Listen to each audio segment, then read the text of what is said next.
Good afternoon, everyone. How are you all doing? Excellent. Yes. Awesome, Right. even. Awesome. This isn't just going to be like, I'm not going to like talk at you because you don't look like glasses and I'm not a jug and I'm not here to like pour my superior knowledge into your heads. I want to have a bit more of a informal discussion. So the first thing that I'd like you to do is, if you're sitting in the two rows at the end, bring it in, people. Yeah, so that we could be nice and close. Thank you so much. So we face a challenge as libertarians because statist ideas are a pretty easy sell. Superficially, right? You know, you've got some poor people over here and some rich people over here. Why don't we just take something from over here and put it over there? And that should even things out, right? But it takes a much more nuanced understanding to realize that every action when it comes to economics has secondary and tertiary consequences, like a row of dominoes falling down. And we always do have the moral argument at our disposal, which is like, look, no, you don't get to take something from someone else. It's not their fault that there's poor people over there. They didn't create that.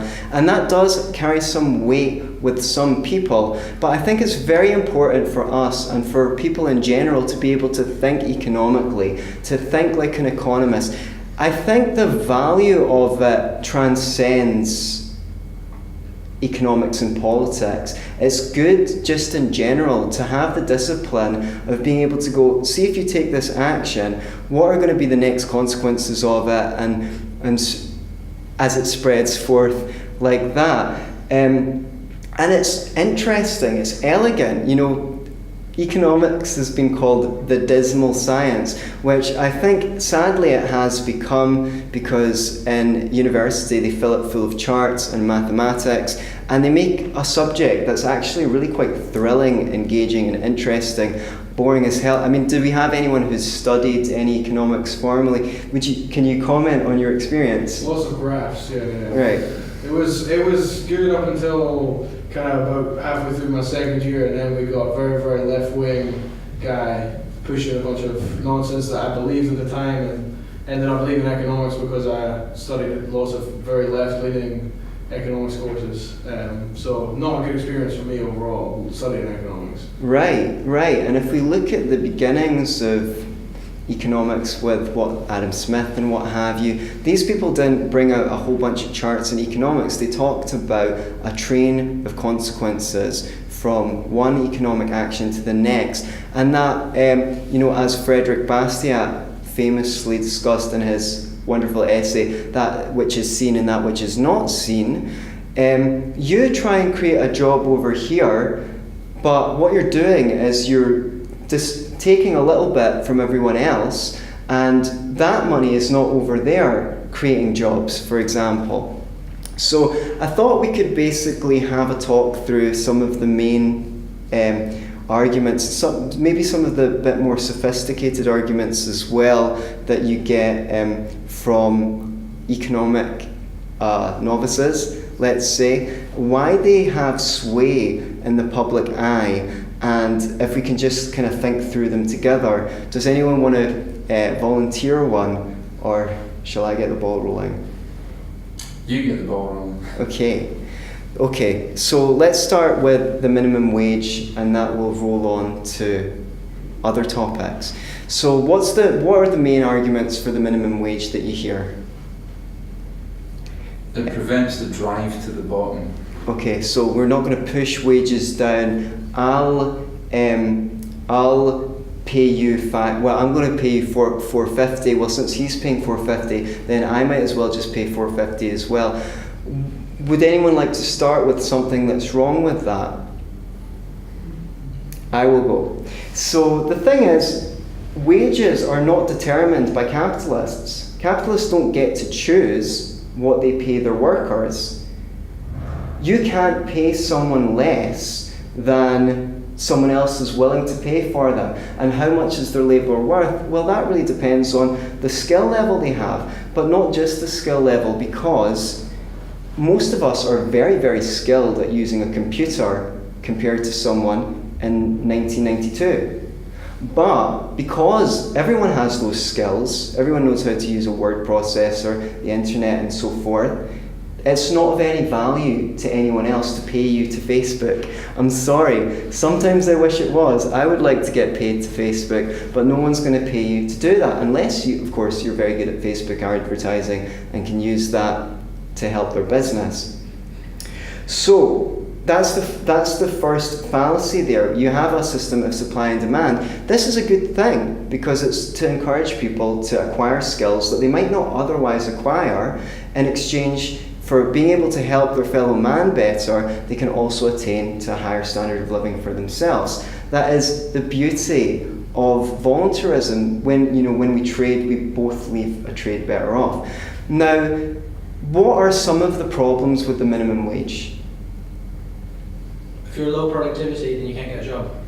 If your productivity is lower than what the minimum If you're wage is. if you're unskilled. Right. So if your skills are not worth $6.50 an hour, no one's going to pay you for that. I think a really big problem, and this is where thinking economically is so important, people are only looking at the short term. We can't say that a minimum wage increase will not help anyone. It will help some people who are on a low income. But then, what about the long term? Because I'm not going to pay someone, say £10 an hour to train them. While I'm training them, they're not going to make me anything.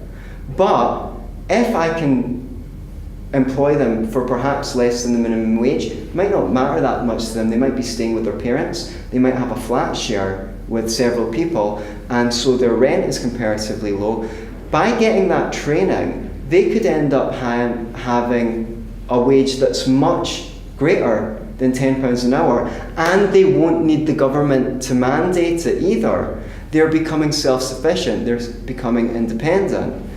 Another big problem is that even if, we sometimes hear this, the studies are very ambiguous about whether the minimum wage causes unemployment. Like, it seems that sometimes job growth increases after the minimum wage is increased. Even if that is true, what about the prices in the shops? And this is a point that I didn't really realise at first about the minimum wage. It's not just the person that's working in the shop that gets the minimum wage. It's the person driving the products to the shop. It's the person in the warehouse. That means a 30% increase in the minimum wage could maybe result in a more than 30% increase in some low-level products that are mostly bought by people with low incomes. So, you've got a higher wage. At the end of the day, your wage is worth what it can buy. And it's by the price of things coming down that even the same wage can actually be worth more money. Now, what is one of the main arguments that people say in terms of, well, a little bit less for the shareholders will mean a little bit more for regular people. Have you heard this? And that will pump more money into the economy. What's wrong with thinking that, even if we just redistribute the wealth from the top to the bottom, well, they've just got it in shares and bank accounts and things, it's not really doing anything important. But if we give it to the people at the bottom, they're going to go out to the shops and spend, and that's going to create jobs, and that's going to create prosperity. What are some of the things that are wrong with thinking that? Well, basically, lower income people tend to spend more on consumption, and shareholders and people who are higher income, they tend to spend more in investment.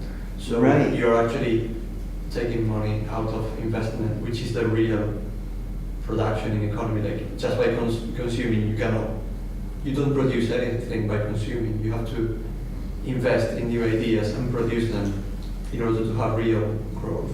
Right. So there's some magical thing. Did everyone get that? Basically, the idea is, well, that money wasn't pulled out of a hat. It didn't come out from under this box out of nowhere. The money is not being magicked into existence. It's actually doing something else. If that goes into an investment, you could be buying a machine or a factory or what have you, and that's going to create more goods. What happens when there's more goods in the economy? Price falls. the price falls. It's supply and demand. Everyone attains a better standard of living, not just the people at the top, when there's more goods and services in the economy.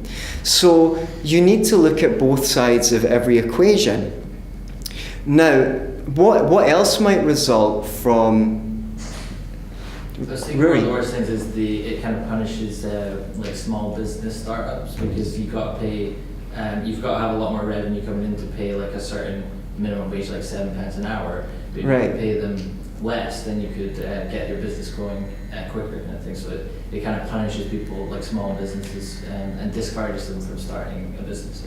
Indeed. So, $7.50 minimum wage might not be that much of a difference for Tesco's, but certainly for mum and dad's businesses, they're going to start struggling because, and here's another unintended consequence. I mean, anytime you see a line in the supermarket, why does there need to be a line? Why can't they just take a few more people on? That's people's lives, right?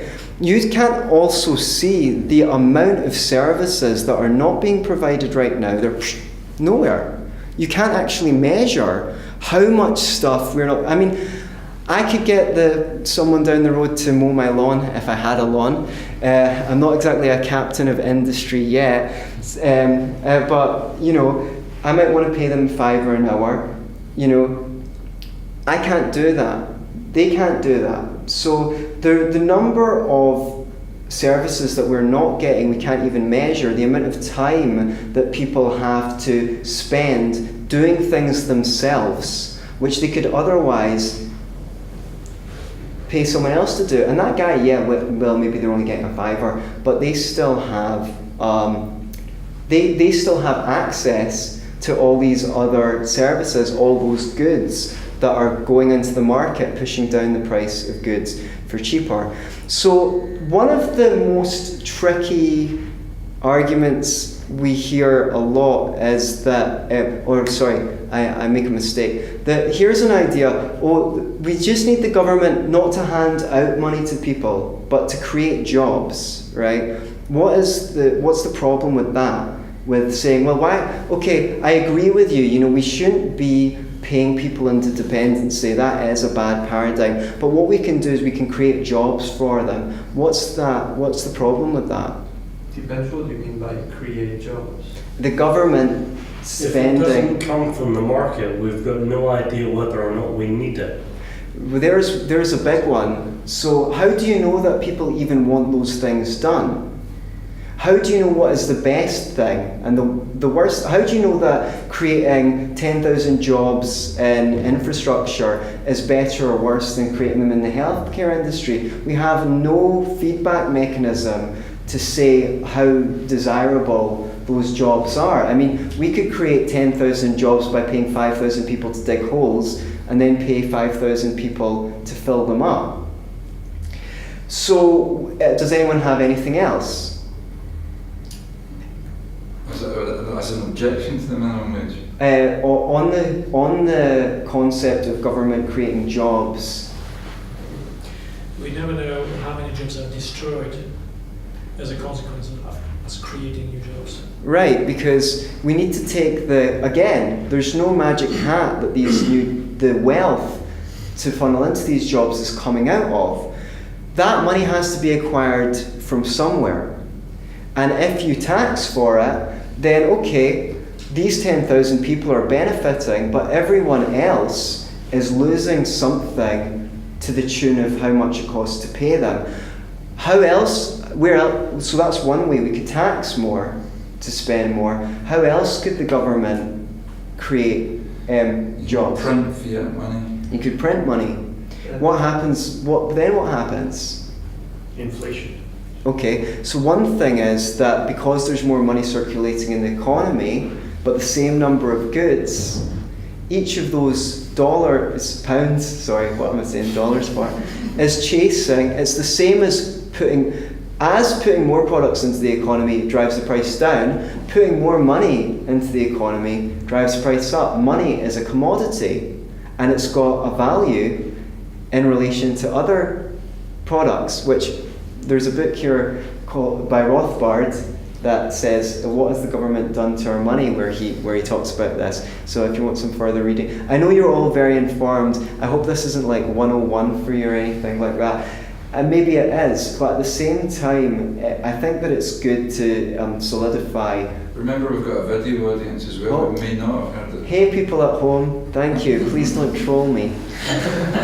Okay, so there's our options, right? We can tax more, and then we're also going to disincentivize whatever we're taxing. So whatever productive work, there's that little bit less incentive to go and do that meaningful work when your tax is higher, right? Then, what about, see if you've got an infrastructure project, what about when the government money dries up? What are those people going to do? They've just learned a bunch of skills that aren't really that needed, right? It's like, here's another good one. Well, why don't we bail out that motor company that's going bankrupt? We need, some British cars, right?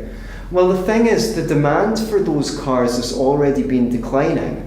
We bail them out. Oh, we can sell our cars cheaper now. More people buy those cars, snap them up. What about when that money's done? The factory's more useless than it was before. Not only is that car manufacturer going to go out of business, the other one is as well, because people only got those cars. So this is, I see some people nodding and smiling. I love that. It's the elegance of it. It's the beauty of saying, well, what's going to be the next consequence of that? And then what's going to happen after that? Well, those car manufacturers are all being unemployed at the same time. If the factories were allowed to close down one at a time, they'd be easily assimilated into the economy. Those people are assimilated, then those people are assimilated. Now you've got a bunch of people with the same skills or a lack of skills that are all chasing the small number of jobs at the same time. And we've got a third way that the government can stimulate the economy to create jobs, other than printing money and tax and spend. Borrowing money, going into debt. Anyone want to speak about government debt? No, you guys hate speaking. That's okay, because I love it. I'm the attention whore of the Scottish Libertarian Party. So obviously, you're kicking the can down the road. It incurs the same inflation problem because more money is going into the economy now.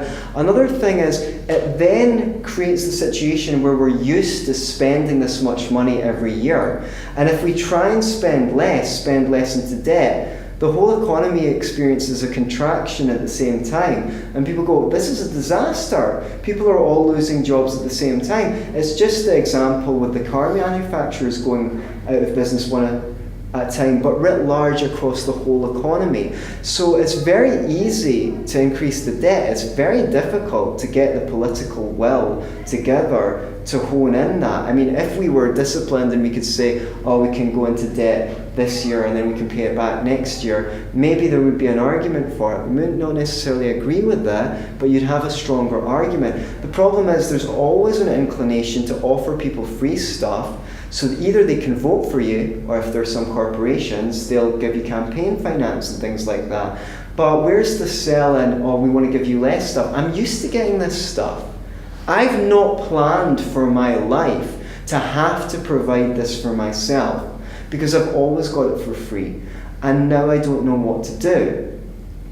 So it's also kind of immoral to get benefits in the here and now and then expect your progeny or other people's progeny to kind of take up the consequences of that. There's some young faces in the audience, and my generation, more so even your generation, are actually bearing the brunt of a period in history where, starting in the 60s, where it became the norm for governments to spend so much more than they taxed. And now we're in a position where the people who benefited from all those free public services are pensioners, and no one wants to end up in a situation where they're just dying in their houses. So it creates a very emotive situation that stretches our compassion, because by all rights, these people benefited more from the system being in place than they paid into it, and now they're vulnerable. So the government can't create jobs, actually. Well, it can create jobs, but it's never done in a vacuum. There's always a bunch of, whatever way you use to do it, there's always a bunch of unintended consequences, like a string of dominoes flipping down one after the other. Does anyone have one that they come up time and time again, or ever, that they'd like to discuss? One what, sorry? An example of an argument you get very frequently. On economics. One of the ones is that tax the rich more. Tax if it the wasn't rich for all more. these tax avoiders, that's the problem. Never quantified, but that seems to be a good enough. And what's your instinct, if you don't mind me asking, to respond to that? Well, we're all tax avoiders for a start. And that there's a very small amount of people that if you actually were to look at the figures, how much money they want to spend and how much they want to actually get back in tax, we're talking, pennies to millions, but it's the other way around, not the way that you think it is. You're right. And Oxfam put out a report saying 8 people owned the same amount of wealth as the 50% poorest people in the world.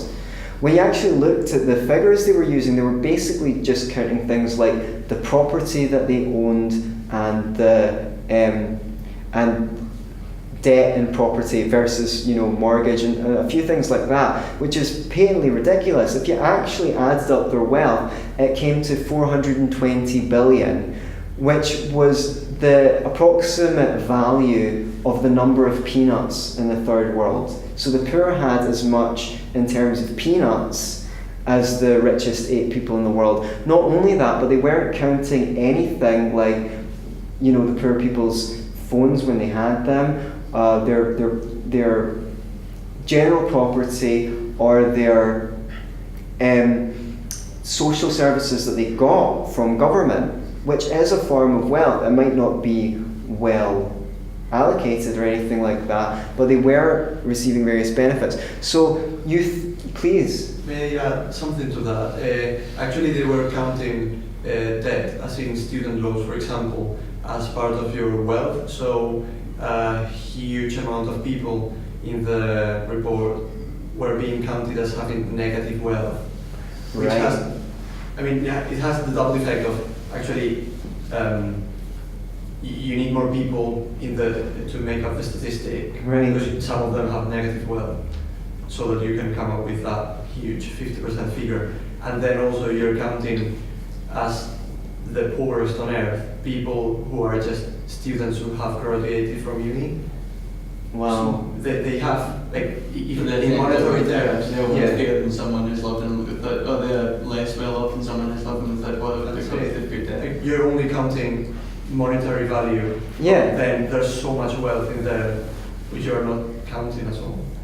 And it all speaks to how highly they value a college education, because try that with any other asset, right? I bought a diamond, and now I'm in negative wealth because I bought the diamond. Well, you say, well, no, the diamond has a resale value.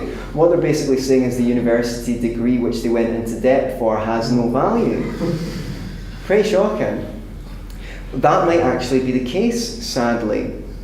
So obviously the ones that we hear again and again about taxing the rich is that it disincentivizes the economic activity that it requires to be rich, whereas at the same time it disincentivizes people going in to provide services that the government would otherwise provide, whether that's or earning money to be able to provide those things for yourself. But again, that money isn't just This is what they think. They just think it's in a bank account. Well, if it is in a bank account, that's because the bank believes that it can lend it out to some. Well, now we're getting into muddy territory because we have a very corrupt banking system. Okay, let's just say, oh, they're just putting it into property. How's that helping anyone? Well, why are they putting it into property? It's because property is not meant to be an asset. Your property loses value. You have to pay money to upkeep it. But because we have a massive housing shortage and have had since perhaps the 70s or earlier, the house prices were like, oh, that sounds like a good investment. Plus, you're going to get taxed. Plus, if you invest it, you can't save it. And the interest rates are artificially low. Thank you. The interest rates are artificially low. The government always is printing money, so there's no point in just putting it in a savings account or a bond. It's going to devalue. Oh well, then I'll put it into property. Then you can't ever look at anything simply, because this is like the motor of a car, an economy. All of the parts are interrelated to anything else. You can't just go, well, there's a bunch of profiteering landlords over there. You can, but the question is, why are they able to profiteer? You can't have X amount of people to a house. Sorry, you're not allowed to do that. Well, what if they're just out of school, they don't have many resources, and they all want to live in a small flat together, so they can save up money and then get some training or go to their own house. It's no worse than people lived throughout most of history. You go and see the old bothies and they'd be like, yes, and 10 people, a family would live here with their 8 children in this one room.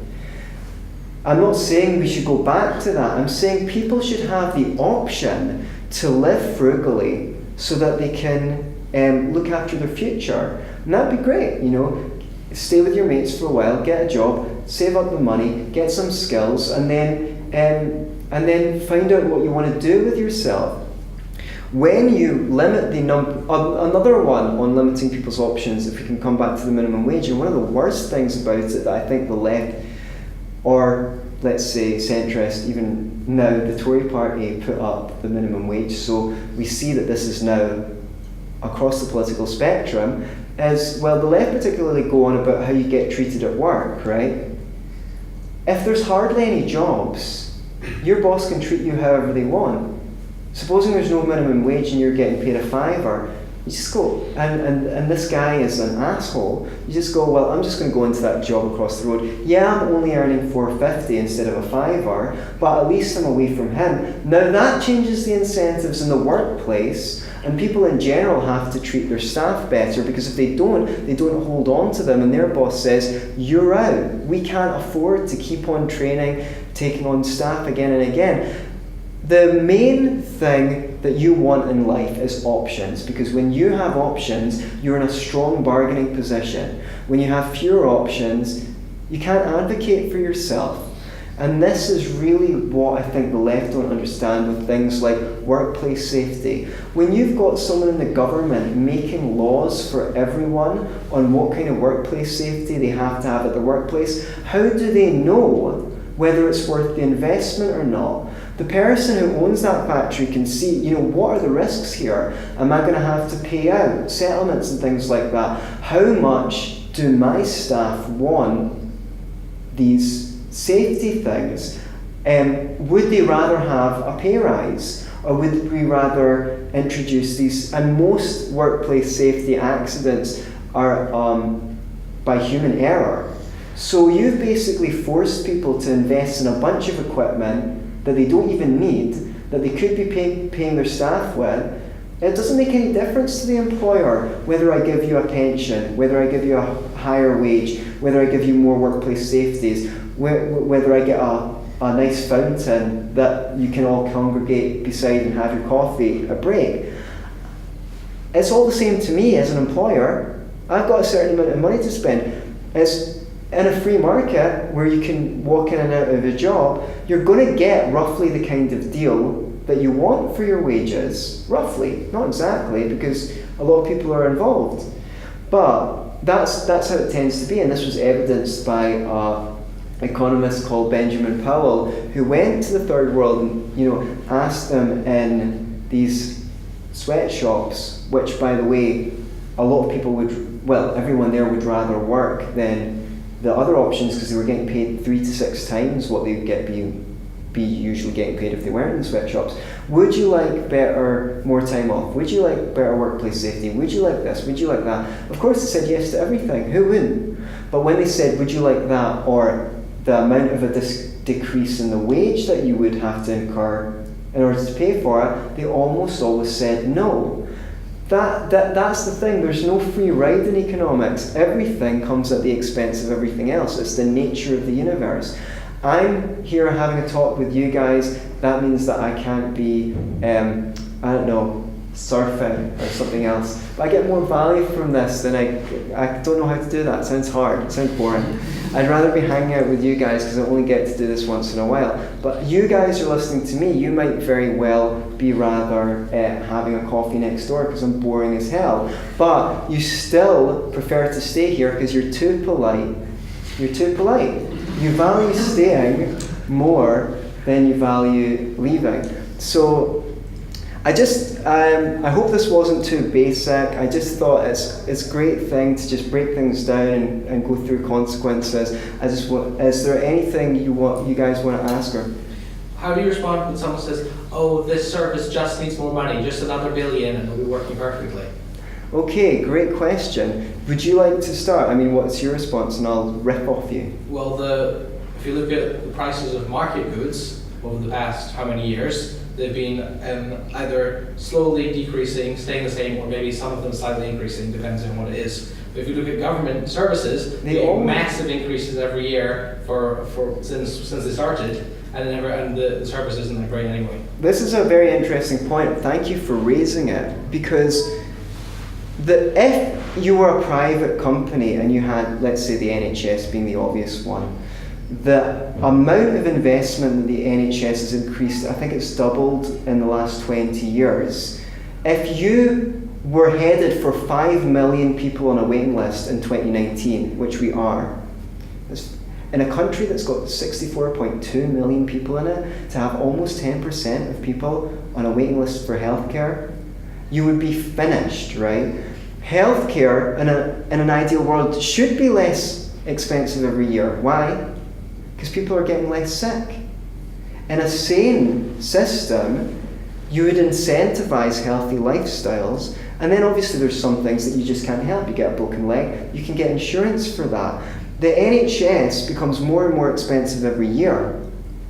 We have a shortage of doctors, but you're not allowed to build more medical schools. But it's always more funding. Well, why don't we go for the obvious one first? Why don't we just build a ton of medical schools, and then because there's more people who are able to provide those services, the price of services go down. But there's no profit motive. There's no reason to rationally allocate services. And then because the NHS is under threat of cuts or privatisation, people in the system don't want to report. Oh, I don't want to report the inefficiency. I don't want to report the thing because I might lose my job. It's going to undermine, so it ends up with a bunch of vested interests. They used to have schools where the older students taught the younger students. That's a great way to economise and a great way for everyone to get great education. But because there's no innovation in the system, you can't compare NHS A to NHS B and say, well, NHS B is performing better, so I'm going to pay my national insurance to them.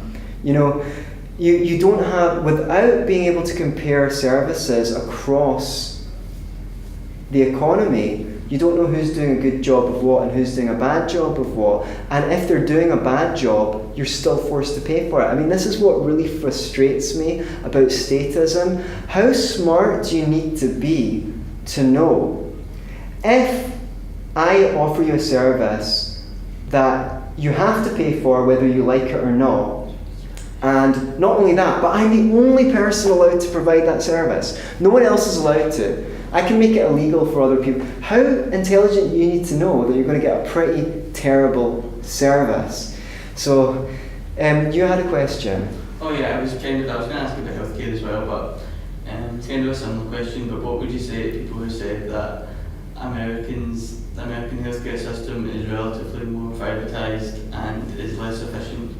And if you look at how much people spend in healthcare compared to Canadian or like European government. Yes, and America spends more on healthcare per head than any other country.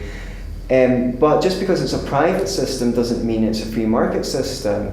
You're not allowed to build hospitals without going in front of a committee to justify building the hospital. And the people on the board of the committee are going to include people from the hospital that already exists. You're not allowed to buy insurance from a state other than your own, which means that people can't compete on the price of insurance.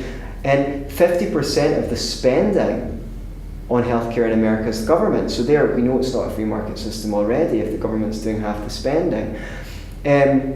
So the thing is, when you have a restriction in the supply of services, you will always have high prices. But we can't say that the system in America is terrible, and I'm not going to stand here and defend it. But it's not without some advantages over other systems. For example, almost all the great breakthroughs and inventions in healthcare come out of the so-called private system in the US. That means that countries like ours and Denmark, they use a lot of American technology. They can have their socialized service because they benefit from innovations made in America's private system. If they go full single payer, the whole world will lose from the innovations that are coming out of America, not just Americans. And you can go in the next day to get an operation in America for an operation you might be on a waiting list here or in Canada for. People come from Canada to pay for healthcare in America because you can get in the next day. People have said in Canada they can get a CAT scan for their cat faster than they can get one on the National Health Service. So the thing is, that's a common misconception, and it's very important to say we don't agree with the American system. We're not for it. It is the worst of both worlds. It's that public-private partnership. So I hope that I've taught you something about thinking economically, and it was a worthwhile talk. Thanks very much for your attention, and we're going to go for a break, then we'll hand you over to our great leader, Tam. I forgot to say there's going to be a panel as well, so that's also happening. Great, thank you.